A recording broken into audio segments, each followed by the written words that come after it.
नहीं कह सकते या नहीं कह सकते, सोच लो दोबारा से, चैट बॉक्स में बताओ। चलो जिसको लगता है कह सकते हैं ये लिख दो, अगर आपको लगता है नहीं कह सकते तो नो लिखो। सब बच्चों को आंसर आना चाहिए बेटा, वेरी गुड।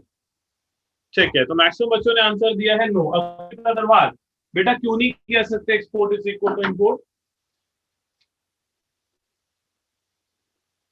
दिया सर क्योंकि बैलेंस ऑफ पेमेंट में एक्सपोर्ट और इंपोर्ट के अलावा और भी कंपोनेंट्स होते हैं। वेरी गुड बेटा, और भी कंपोनेंट्स होते हैं। तो जब when we talking about the balance of payment तो हम क्या कहते हैं बेटा, inflow of foreign currency is equal to outflow of foreign currency. Import and export are some sources of inflow and outflow of foreign currency. उसके अलावा और भी कंपोनेंट्स होते हैं जो बैलेंस ऑफ पेमेंट को अफेक्ट करते हैं। समझ आ गया बेटा सबको, यस और no?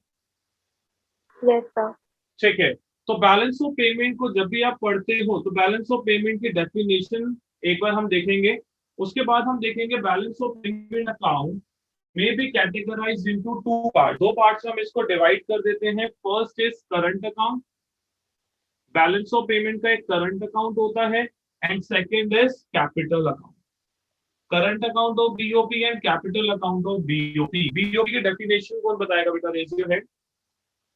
Define BOP. Sanya Narang बता बेटा।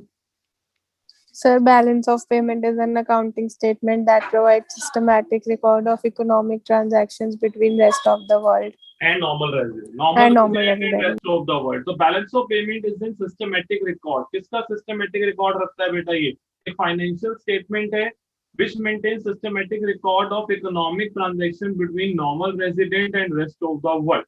That means balance of payment में internal transactions को record नहीं किया जाता। अगर इंटरनल ट्रांजेक्शन हो रही है between government and RBI which includes foreign currency, सिर्फ उन्हीं ट्रांजेक्शंस को बीओपी अकाउंट में रिकॉर्ड किया जाएगा। दैट मीन्स अगर कोई इंडियन करेंसी इंटरनल ट्रांजेक्शन जो इंडियन करेंसी के फॉर्म में होगी, उन ट्रांजेक्शंस को बीओपी में रिकॉर्ड नहीं किया जाता, उससे रिकॉर्ड किया जाता है बजट में। बैलेंस ऑफ पेमेंट में उन ट्रांजेक्शंस को रिकॉर्ड किया जाता है which involves foreign currency, amount of foreign currency. समझ आ गया बेटा? यस और नो? Yes sir. ठीक है, नेक्स्ट आ जाते हैं बेटा करंट अकाउंट क्या होता है और कैपिटल अकाउंट क्या होता है। करंट अकाउंट, बीओपी का करंट अकाउंट, पहले तो ये समझ लो दो साइड्स होती हैं करंट अकाउंट की भी और कैपिटल अकाउंट की भी, debit side and credit side. And capital account debit side and credit side. All the outflow of foreign currency, जब भी फॉरेन करेंसी का आउटफ्लो होगा बेटा, outflow of foreign currency is recorded under debit side of BOP, जो current account के debit side में जाएगा। और अगर इनफ्लो हो जाता है, इनफ्लो ऑफ फॉरेन करेंसी, ये रिकॉर्ड होगा आपका क्रेडिट साइड पे। सेम सिचुएशन कैपिटल अकाउंट की भी है। Outflows are recorded on the debit side, और जो इनफ्लो है बेटा उसको आप रिकॉर्ड करोगे क्रेडिट साइड पे। Inflow of foreign currency record करेंगे हम क्रेडिट साइड पे। समझ आ गया सबको? अब क्वेश्चन ये आता है कि करंट अकाउंट में कौन सी ट्रांजैक्शंस आती है, कैपिटल अकाउंट में कौन सी ट्रांजैक्शन आती है, कौन बताएगा बेटा? यस जल्दी से। बीओपी के करंट अकाउंट मनीष बता बेटा एक बार। सर करंट अकाउंट में transaction related to export and import of goods and services और एन यूनिलेटरल ट्रांसफर आती है। ठीक है, और कैपिटल अकाउंट में? कैपिटल में आती है transaction between resident of country and rest of the world which cause change in assets and liabilities so of resident of any transaction which affects assets and liabilities of the normal residents are recorded under capital account of BOP, और ऐसी transaction जो assets और liabilities को affect नहीं करेंगी उसे हम record करेंगे करंट अकाउंट में। समझ गए बेटा? यस और नो? इसको अपने अकाउंट्स में जब आप पार्टनरशिप पढ़ते हो तो पार्टनरशिप के जो करंट और कैपिटल अकाउंट है उससे रिलेट मत कर देना। वहां पे करंट अकाउंट कैपिटल अकाउंट का मतलब, कैपिटल अगर फिक्स्ड होती है तो करंट और कैपिटल बनाते हैं, और अगर कैपिटल फिक्स नहीं है तो फ्लक्चुएटिंग कैपिटल अकाउंट बनाएंगे, वो अलग चीज है। तो यहाँ उससे मिक्स करना स्टार्ट कर दो। इसको आप रिकरिंग नेचर और non recurring nature, regular nature और नॉन रेगुलर नेचर से रिलेट कर सकते हो। ऐसी ट्रांजेक्शन जो असेट्स एंड लायबिलिटीज से अफेक्ट होती हैं वो कैपिटल अकाउंट, जो नहीं होती वो करंट अकाउंट। बजट में भी आप ऐसा कंसेप्ट पढ़ते हो, वहां पे हम रेवेन्यू नेचर और कैपिटल नेचर बोलते हैं। वहां भी capital nature assets and liabilities वाला होता है, रेवेन्यू नेचर जो असेट्स और लायबिलिटीज को अफेक्ट नहीं करता, यहाँ पे हम उसे करंट अकाउंट बोल देते हैं। बात समझ आ गई बेटा सबको, यस और नो? Yes, sir. ठीक है, तो करंट अकाउंट में वो ट्रांजेक्शन आएंगे जिससे असेट्स और लायबिलिटीज पे इंपैक्ट नहीं आता, जिसमें सबसे पहली ट्रांजेक्शन होती है बेटा balance of trade. Balance of trade का दूसरा नेम बताओ जल्दी से। Visible trade. Visible trade and export and import of Goods. Goods. ये गुड्स वर्ड जरूर मेंशन करना है, क्योंकि अगर आपने सिर्फ एक्सपोर्ट एंड इंपोर्ट मेंशन कर दिया तो उसमें सर्विसेज भी इंक्लूड होती हैं। तो balance of trade is also called visible trade. ये फर्स्ट ट्रांजैक्शन है, तो कोई भी ऐसी ट्रांजैक्शन जो एक्सपोर्ट इंपोर्ट से रिलेटेड होगी बेटा वो करंट अकाउंट में आएगी। अब मुझे बताओ जो एक्सपोर्ट है वो डेबिट साइड पे जाएगा या क्रेडिट साइड पे जाएगा? क्रेडिट। Credit Credit. साइड पे। कहाँ जाएगा बेटा? क्रेडिट साइड पे। आपको सर एक्सपोर्ट का मतलब तो होता है गुड्स को सोल्ड करना। आपको इस पूरे चैप्टर में ये नहीं देखना कि गुड्स आ रहे हैं या जा रहे हैं, आपको देखना है सिर्फ फॉरेन करेंसी। जब आप एक्सपोर्ट करोगे तो बेटा फॉरेन करेंसी का क्या हो जाएगा? इनफ्लो हो जाएगा। एक्सपोर्ट करोगे तो फॉरेन करेंसी का इनफ्लो हो जाएगा, इंपोर्ट करोगे तो फॉरेन करेंसी का आउटफ्लो हो जाएगा। ठीक है, रीजन कुछ भी हो इनफ्लो और आउटफ्लो का, आपको सिर्फ समझना है इनफ्लो हुआ या आउटफ्लो हुआ। नेक्स्ट आ जाते हैं second, invisible trade.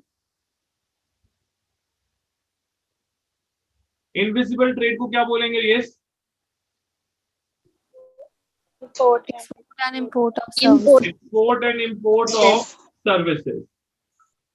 Export and import of services. Services का जो इंपोर्ट एक्सपोर्ट होता है उसको इनविजिबल ट्रेड बोलते हैं। ठीक है, सेम एक्सपोर्ट होगा बेटा क्रेडिट साइड और इंपोर्ट होगा डेबिट साइड पे। Next is unilateral transaction. What is unilateral transaction? One-sided investment. Personal remittances क्या होते हैं बेटा?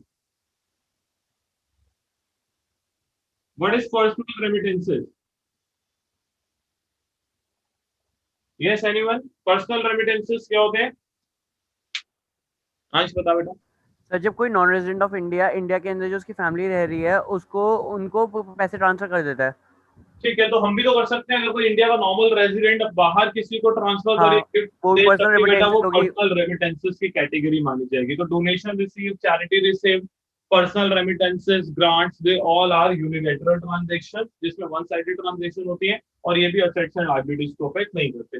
इसके अलावा receipts and payments from and to abroad, बाहर से कुछ इंटरेस्ट आ रहा है, आपके पास रेंट आ रहा है, यहाँ से कुछ इंटरेस्ट और रेंट हम पे कर रहे हैं, ठीक है, वो भी सब करंट अकाउंट की कैटेगरी में चला जाएगा। पूरा क्लियर है बेटा करंट अकाउंट? कोई डाउट तो नहीं है? अब हम Clear है। आते हैं कैपिटल अकाउंट पे। कैपिटल अकाउंट में वो ट्रांजैक्शंस आती हैं जो असेट्स और लायबिलिटीज को अफेक्ट करती है। For example borrowings from rest of the world. अगर हम बोरोइंग्स करेंगे रेस्ट ऑफ द वर्ल्ड से तो कहां जाएगा बेटा? कैपिटल अकाउंट में। क्लियर है? Yes sir. क्यों जाएगा? क्योंकि इससे आपकी लायबिलिटीज इंक्रीज होगी। Liabilities बढ़ जाएंगे. ठीक है, जाएगा तो क्रेडिट साइड में, लेकिन लायबिलिटीज बढ़ जाएगी। इसी के साथ सेकंड आता है बेटा lending.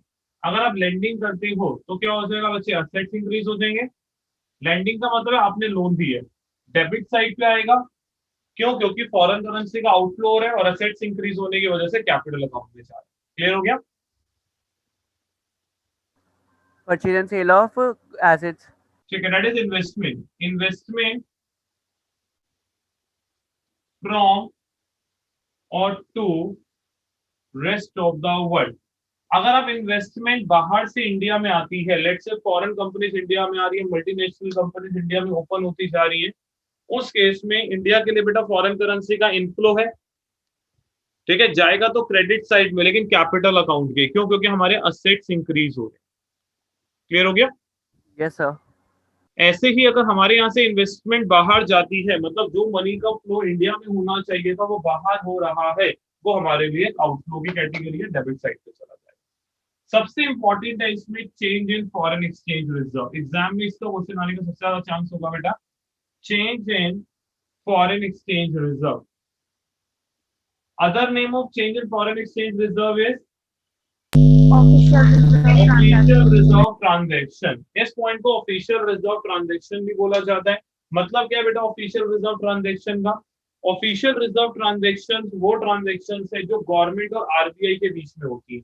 Suppose there is a deficit in BOP. BOP government का जो बीओपी है, बैलेंस ऑफ पेमेंट, उसमें डेफिसिट हो गया. अब गवर्नमेंट के पास बच्चे क्या ऑप्शन है उस डेफिसिट को फाइनेंस करने के लिए? Yes anyone.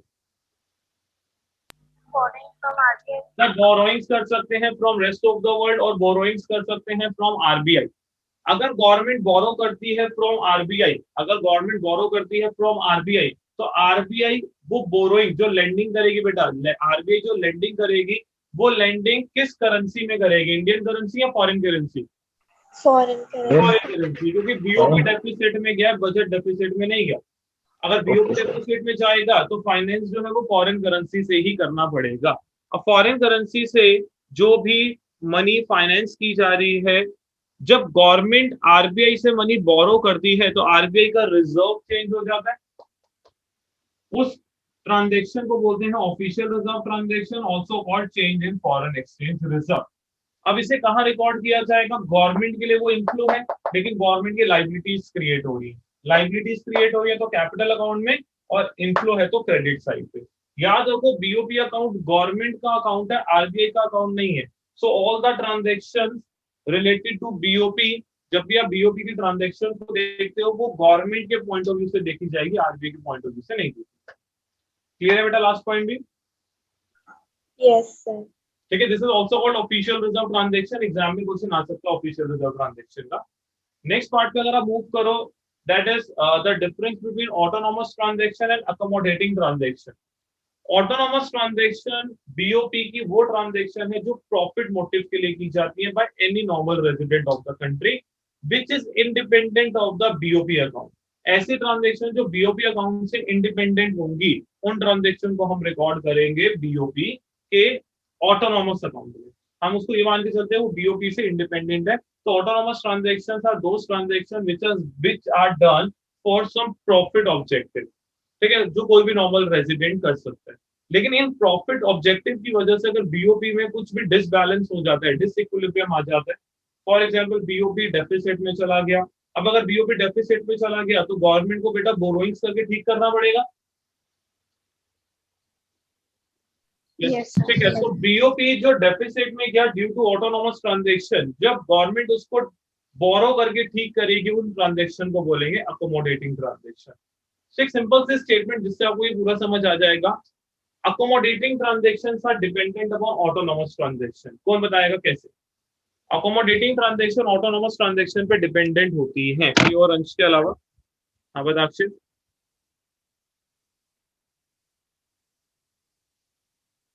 ठीक है. अगर डिसइक्विलिब्रियम नहीं आया तो क्या कुछ करने की जरूरत है?